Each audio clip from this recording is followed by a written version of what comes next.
হেই welcome everyone. তো আজকে হলো 17 এপ্রিল। তো আজকের এয়ারড্রপের আপডেটগুলো। তো প্রথমে কথা বলি হট প্রোটোকল। তো হট প্রোটোকলের নতুন একটা আপডেট, যেটা তোমাদেরকে এখন এক্সটেনশন দিয়ে তোমাদের মাইনিং করতে হবে, বা সেইখানে তুমি তোমার অ্যাকাউন্টটা শিফট করে নেওয়ার পরে সেখানে মাইনিং করলেই এখানে তুমি 10টা 5টা আর তারপরে 2টা এগুলো রেওয়ার্ড পাওয়া যাবে। তো অনেক বেশি হট দিয়েছে, 15টা 16টা এখানে হট দিয়েছে, তো ওটা অনেক বেশি। তো প্রথমে কী করতে হবে, 2টা যে তুমি হট দেখতেছো এটা তোমার রিটুইট করতে হবে। যে পোস্টটা তুমি দেখতেছো এখানে টেলিগ্রামে, সেটাকে রিপোস্ট করতে হবে, তাহলে তুমি এখানে ক্লেম করতে পারবা।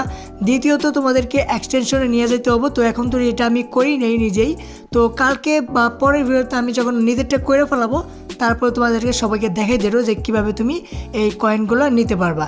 তো এখন আমি শিওর না যে আমি সবটি অ্যাকাউন্টে নিতে পারবো নাকি, মাল্টিপল অ্যাকাউন্ট তো আছে আমারও। তো সব অ্যাকাউন্টে যদি ক্লেম করা যায় সেটা বলে দেবো, আর যদি শুধুমাত্র এক অ্যাকাউন্টে ক্লেম করা যায় তো সেটাও তোমাদের পরের ভিডিওতে বলে দেবো। তো এখন আমি করি নাই, তো এখন তো আমি শিওর জানি না কীভাবে করতে হয়, ঠিক আছে। তো আজকে করে কালকের ভিডিওতে সব কিছু বলে দেবো, ঠিক আছে। তো এরপর আপনার হলো প্যারাসেল। তো প্যারাসেল আমরা সিজন 0তে কাজ করছিলাম। তো এখানে তাদের রেওয়ার্ডটা এখন ক্লেম করার টাইম দিয়ে দিছে। তো এখন তুমি রেওয়ার্ডটা ক্লেম করতে পারবো। তো এখনও ক্লেম করে নিই আমি, তো আমি একটু বিজি আছিলাম। তো আজকে ক্লেম করব, কালকের ভিডিওতে তোমাদের প্রসেসটা দেখাই দিল যে কীভাবে তোমরা ক্লেম করে নিতে পারবা। তো এটা একটা ভালো এয়ারড্রপ ছিল, মাত্র 12 দিনের মতো মাইনিং ছিল সিজন 0। তারপর হয়তো অন্য সিজন আসবে, কিন্তু এখন কোনো মাইনিং হইতেছে না। আর 15 মাস তুরি, মানে তুমি এখনও অনেক দিন আছে টাইম যে তুমি ক্লেম করতে পারবা রেওয়ার্ডটা, কোনো সমস্যা নাই। তো কালকের ভিডিওতে কীভাবে ক্লেমটা, মানে মাইনিং যদি করে থাকো প্যারাসেলে, তাহলে কীভাবে রেওয়ার্ডটা ক্লেম করবা সেটা বলে দিল। তো এরপর আপনি হলো গ্রেডিয়েন্ট নেটওয়ার্ক। তো গ্রেডিয়েন্ট নেটওয়ার্কে সিজন 0 শেষ হয়ে গেছে, আর সিজন 1 এখানে স্টার্ট হয়ে গেছে, মানে এখন লাইভ হয়ে গেছে। তুমি তোমার এক্সটেনশনটা ওটা রিমুভ করে আবার নতুন করে অ্যাড করে নিও, তারপরে আবার যেভাবে মাইনিং করতা তো সেভাবে আবার মাইনিং কন্টিনিউ করে দিও, ঠিক আছে। তো আমার মনে হয় এক্সটেনশনটা না করলেও হবো, কিন্তু করলে বেশি ভালো। কি জন্য নতুন আপডেট দিছে নতুন সিজনে, তো সেটার রেওয়ার্ডটাও এক্সটেনশনের সাথে পাওয়া যাবে। তো এক্সটেনশনটা রিমুভ করে আবার নতুন করে অ্যাড করে মাইনিং স্টার্ট করে দিও, ঠিক আছে। তো এরপর আপডেট হলো পজ। তো পজ করলাম, লিস্ট হয়ে গেছিলো কালকে, কিন্তু প্রাইসটা যেমন আশা করছিলাম তেমনটা তো একদমই হয় নাই। 000 সাথে আইছে, আর যেটা আমি আশা করছিলাম না, কি জন্য ভাবছি প্রি মার্কেটে যে প্রাইসটা আছে সেটা হয়তো পয়েন্ট দিয়ে ট্রেড হইতেছে, তো সেটা আশা করি নাই। আশা করছিলাম 002 বা 1 এরকম কিছু একটা হবে, যেটা হয় নাই। আর প্রত্যেকটা এক্সচেঞ্জারে একরকম প্রাইস ছিল না।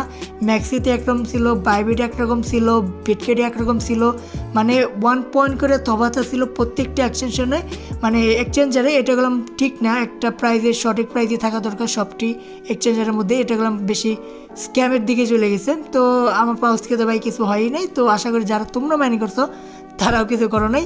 কিন্তু টেলিগ্রাম তো এখন ডেট পুরোটাই বলতে পারো। কিন্তু এই টেলিগ্রামে 5টা টপ 5 তোমাদেরকে আমি মাইনিং অ্যাপ দিতে পারবো, যেটা ভাই 10 মিলিয়ন 15 মিলিয়ন আর 20 মিলিয়ন ফান্ডিং তাদের কাছে অলরেডি আছে।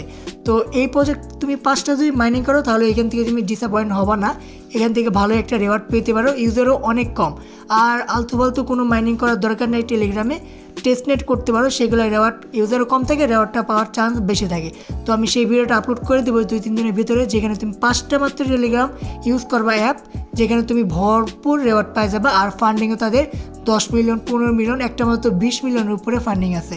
তো সেই ভিডিওর জন্য অপেক্ষা করো। তাছাড়া এখন আর কোনো আলতু ফালতু টেলিগ্রামে কাজ করো না, শুধু টাইম নষ্ট হবো। আর যারা পজ টোকেনটা এক্সচেঞ্জারে ক্লেম করতে পারো নাই, মানে পাঠাইছিলে কিন্তু ক্লেম হয় নাই, মানে ঢোকে নাই, তো তাদের জন্য এখন তোমরা 1 চেইন ক্লেম করতে পারো, যেটা তোমাদের সোল দিয়ে করতে হবে। আমিও করি নাই, ভাবতেছি আমার এক্সচেঞ্জারে যাই নেই ভাই, কী সমস্যা ছিল জানি না, আমারও সোল দিয়ে ক্লেম করতে হবে। তো যাদের এখনও যায় নাই তারা এখন তুমি সোল দিয়ে ক্লেম করতে পারবা। কত সোল লাগে আমি এখনও জানি না, তো আমার চেক করতে হবে। তো কালকের ভিডিওতে বা পরের ভিডিওতে আমি তোমাদেরকে বলে দেবো কীভাবে তোমরা সোল দিয়ে ক্লেম করবা। ইজি পিজি, মানে প্রথম তো প্যান্থম ওয়ালেটে সোল ডিপোজিট করবা, তারপরে ওইখান থেকে ক্লেম করবা। হয়তো $1 মতো খরচ হতে পারে বা কমও লাগতে পারে। তো আমি করার পরে তোমাদেরকে বলে দেবো কীভাবে করতে হয়, ঠিক আছে। তো আশা করি আজকে সব কিছু বুঝতে পারছো। দেখা হবে পরের ভিডিওতে, বাই।